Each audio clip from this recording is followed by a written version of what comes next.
Assalamualaikum warahmatullahi wabarakatuh. Salam budaya, salam rahayu, salam waras. Sedulurku yang berbahagia, selamat bertemu kembali dengan saya Kang Jenggo di channel Tonatan TV. Kali ini kita melanjutkan kembali tentang perjalanan dakwah dari Kanjeng Sunan Gunung Jati Cirebon. Nah, bagaimana ceritanya dan kisahnya? Tapi sebelumnya sedulurku sekalian, kami mohon dukungan panjenengan untuk subscribe bagi yang belum subscribe, memberi like dan komen kepada channel Tonatan TV. Dan bila panjenengan anggap video ini bermanfaat, alangkah baiknya bila dibagikan kepada yang lain.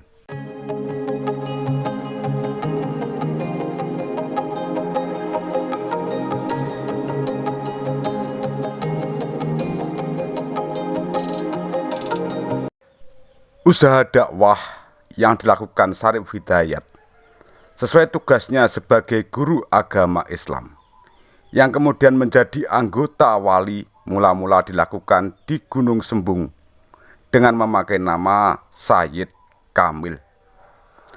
Atas bantuan Kaji Abdullah Iman alias Pangeran Cokrobuwono, Kuwu Caruban, Syarif Hidayat membuka pondok dan mengajarkan agama Islam kepada penduduk sekitar, dan namanya disebut Maulana Jati atau Syekh Jati. Tidak lama kemudian datanglah Ki Dipati Keling beserta 98 orang pengiringnya menjadi pengikut Syarif Hidayat.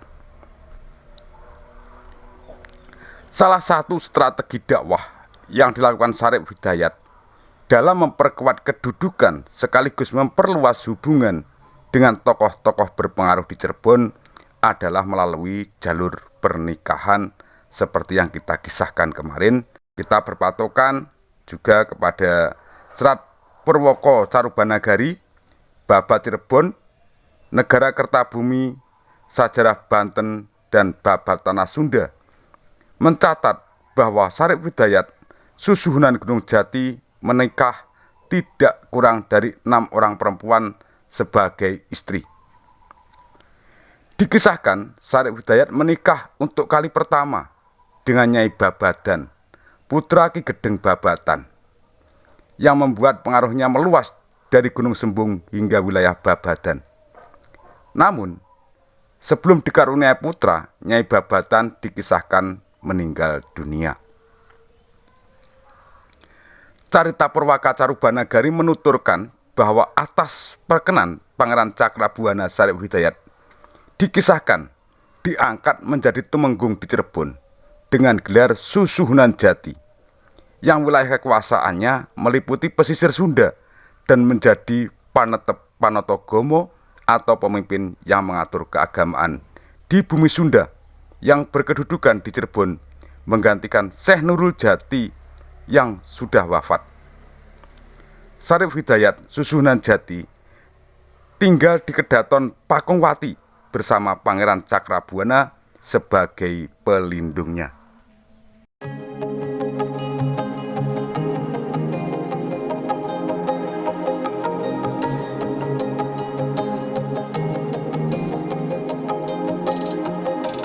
Wilayah Cirebon semula adalah bawahan kerajaan Pakuan Pajajaran yang berkewajiban membayar upeti berupa terasi dan garam. Namun sejak Syarif Hidayat menjadi tumenggung Cirebon, menolak untuk membayar upeti kepada penguasa Pakuan Pajajaran. Tindakan itu diikuti para gede penguasa daerah. Akibat penolakan membayar upeti itu, Prabu Siliwangi mengutus Tumenggung Jogoboyo beserta 60 orang prajurit untuk datang ke Cirebon menanyakan masalah penolakan membayar upeti tersebut. Namun, Tumenggung Jogoboyo dan pasukannya tidak berani berperang melawan Susuhunan Jati, malahan memeluk Islam dan tidak kembali ke Pakuan Pajajaran. Mereka menjadi pengikut Susuhunan Jati. Tidak lama kemudian tersiar kabar bahwa Prabu Siliwangi mangkat. Seluruh raja bawahan di segenap penjuru negeri menangis sedih atas mangkatnya Sri Prabu Siliwangi yang mereka cintai. Di dalam naskah Babat Cirebon, bertulisan Arab Pegon, berbahasa Cirebon Madya, yang dialihkan oleh Pangeran Sulaiman Sulendraningrat, yang dinamai Babat Tanah Sunda, pada bagian bersubjudul Burak Pajajaran, menggambarkan secara agak berbeda bagaimana usaha Sunan Gunung Jati mengislamkan Maharaja Pajajaran Prabu Siliwangi atau Sri Sang Ratu Dewata Wisesa. Dikisahkan bahwa Sri Mangana, Pangeran Cakrabuana, memberitahu Syarif Hidayat bahwa Maharaja Pajajaran Prabu Siliwangi telah mengutus 60 orang di bawah pimpinan Ki Jagabaya, yang setelah sampai di Cirebon malah memeluk Islam. Karena itu sudah waktunya Prabu Siliwangi diislamkan. Lalu Sri Mangana beserta Syarif Hidayat pergi ke keraton Pajajaran. Ternyata sebelum Sri Mangana dan Syarif Hidayat sampai di Pakuan Pajajaran, Prabu Siliwangi telah dipengaruhi oleh Ki Buyut Tali Barat agar tidak memeluk Islam. Bahkan suasana keraton dibikin menjadi seperti hutan belantara. Namun Pangeran, Raja Sengara, dan Prabu Siliwangi malah berkenan masuk Islam. Sedangkan Patih Argatala dan pengikut raja yang lain enggan memeluk Islam. Adipati Siput dan pengikutnya juga enggan memeluk Islam. Mereka meninggalkan keraton dan tinggal di hutan belantara. Bagian Burak Pajajaran ini secara deskripsi menggambarkan pula bagaimana putri Prabu Siliwangi yang bernama Dewi Bali Layaran beserta suaminya Putra Raja Galuh mendirikan kerajaan baru dengan ibu kota di luar ibu kota Pajajaran di Pakuan. Raja kerajaan baru itu dikenal dengan sebutan Sunan Kabu Aran.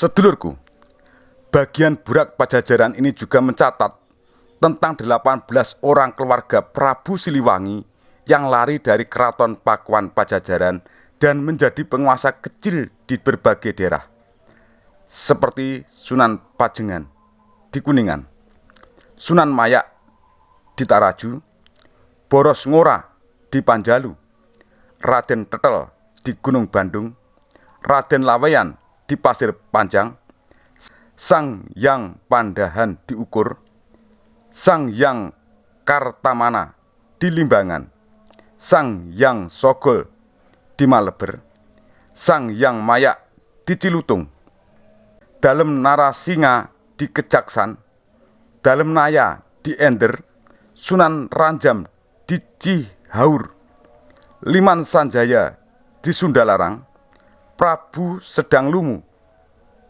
di Saleherang, Sang Hyang Jamsana di Batu Layang, Sang Hyang Tubur di Panembong, Sri Pohaci Putih di Kawali, dan Taji Malela di Sumedang.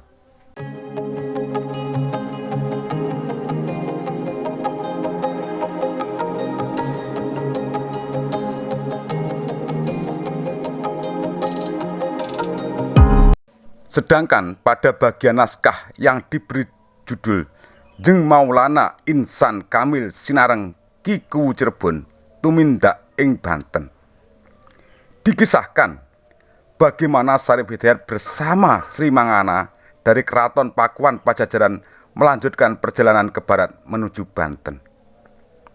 Di Banten mereka berhasil mengislamkan Ki Gedeng Kawunganten beserta rakyatnya, dan Syarif Hidayat menikahi putri Ki Gedeng Kawunganten. Setelah sebulan tinggal di Banten, Syarif Hidayat beserta istrinya Nyai Kawunganten dan Sri Mangana kembali ke Cirebon. Lalu Syarif Hidayat tinggal di pesantrennya di Gunung Sembung. Syarif Hidayat menjadi imam sekaligus guru mengaji, siang dan malam memberikan pelajaran dan nasihat kepada murid-muridnya. Dari pernikahannya dengan Nyai Kawunganten lahir 2 orang keturunan, yaitu Ratu Winaon yang menikah dengan Pangeran Atas Angin atau Pangeran Raja Laut.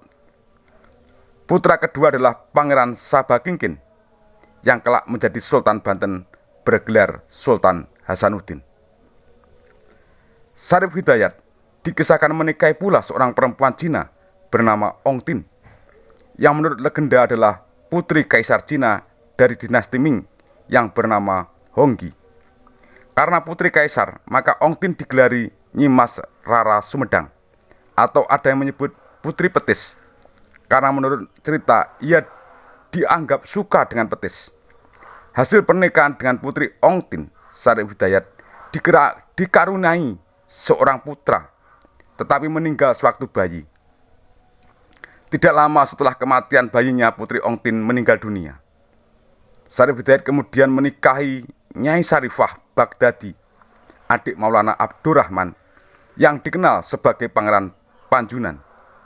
Dari pernikahan itu lahir dua orang putra, yaitu Pangeran Jaya Kelana yang menikah dengan Nyai Ratu Pembayun, putri Raden Patah Sultan Demak, dan Pangeran Brata Kelana Gung Anom yang menikah dengan Nyai Ratu Nyawa, putri Raden Patah juga.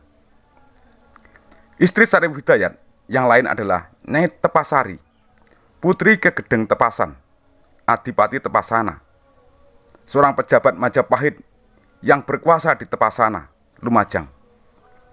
Dari pernikahan ini lahir dua orang putra, yaitu Nyai Ratu Ayu yang menikah dengan Pangeran Sabranglor, putra Raden Patah, dan Pangeran Muhammad Arifin yang bergelar Pangeran Pasarean.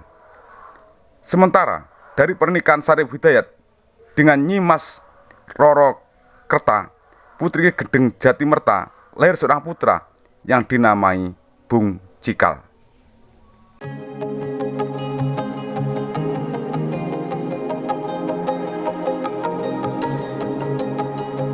Sedulurku yang berbahagia, kiranya cukup demikian dulu apa yang bisa saya sampaikan terkait istri-istri Sunan Gunung Jati dalam perjalanan dakwah Kanjeng Sunan Gunung Jati atau Susunan Jati Syarif Hidayat Cirebon. Ada kurang dan lebih, saya mohon maaf yang sebesar-besarnya.